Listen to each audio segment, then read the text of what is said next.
it has the largest 287G agreement in the country. So I said contract for shorthand. What that really means is a memorandum of agreement, an MOA.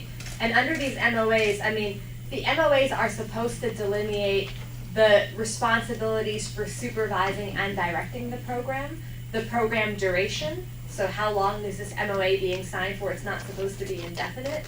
And who exactly is being deputized with the civil immigration enforcement power. And so Joe Arpaio, when he was initially deputized, he was given not only the largest MOA in the country with 160 officers in one fell swoop, mind you, for a jail operator who was probably one of the worst jail operators in the country at that time and already had been investigated by the Justice Department for failure to operate his jails. But Arpaio was given the largest and then also the broadest contract because there are two different types of MOAs you can have. One is called a task force, or there are two models of 287G. One is a task force model in which your street patrol can go ahead on the streets and pick up suspected deportable immigrants. The other is the jail enforcement model in which your corrections officers scour a jail looking for people who might be foreign-born and deportable. So Arpaio was given both at the same time, and he was the first law enforcement agent, or Maricopa County Sheriff's Office was the first agency in the country to have both at the same time.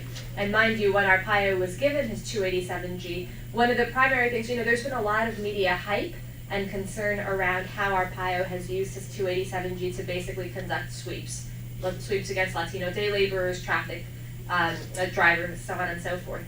But when you look at the contract, ICE is responsible for supervising and directing all of Arpaio's activities.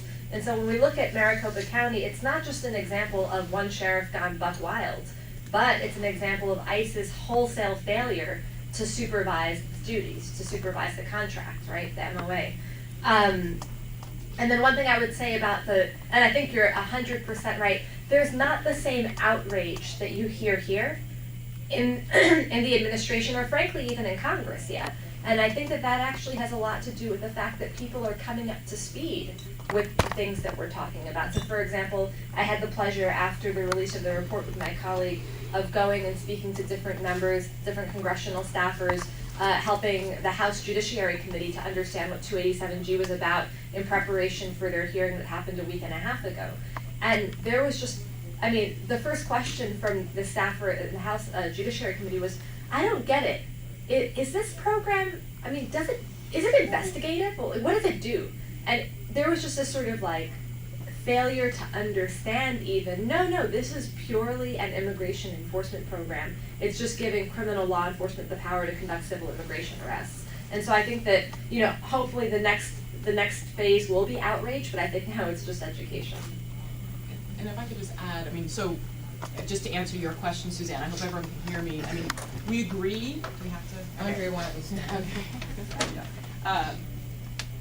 We agree that there has not been enough outrage, and I know that you've been covering these issues for a number of years, and you know these stories. We do feel that, however, there have been openings with the new administration. Rights Working Group and Detention Watch Network members met with the Obama Policy Transition Team even before the new administration came into existence.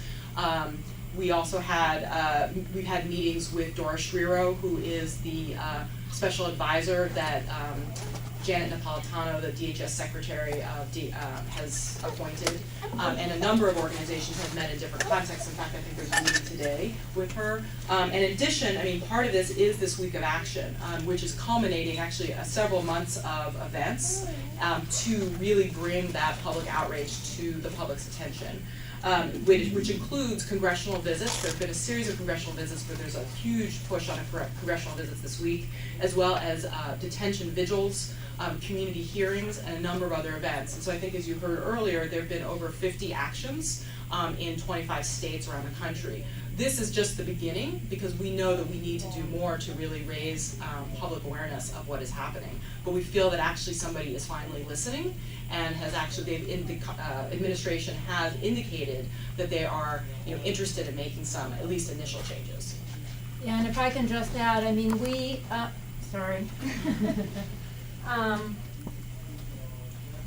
Dr. Dora Schreiro, who is Napolitano's point person in detention and removal came to Miami and met with those of us at the Florida Maroon Advocacy Center. We had, I think, about a 2-hour meeting with her.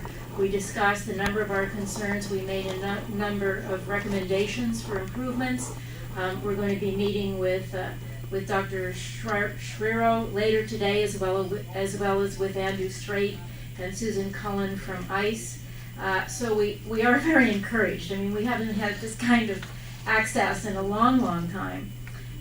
And she asked, I thought, very good questions when she met with us, and appeared to be listening to our answers. So I think it's important to say that that a number of us are very encouraged. We're going to obviously keep pushing the envelope, but at least we're able to do that these days. We have time for a couple more questions. Are there any more questions? Okay. I want to, while people are thinking, remind people that we have 2 websites that you can go to. www.rightsworkinggroup.org, and the Rights Working Group is a coalition of human rights, civil liberties, immigrant rights groups, both local and national, who formed after 9/11, very concerned about the erosion of basic due process and human rights in the intersection for those who are the most vulnerable, which are immigrants. Yes? Hi, my name is Carlos Quiroz. I'm a blogger, and I am interested in knowing if the victims of these abuses by the U.S. government and the Immigration and Customs Enforcement are getting together and push for a legal action against the U.S. government.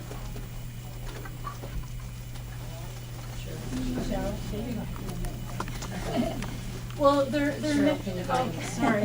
He's taking it.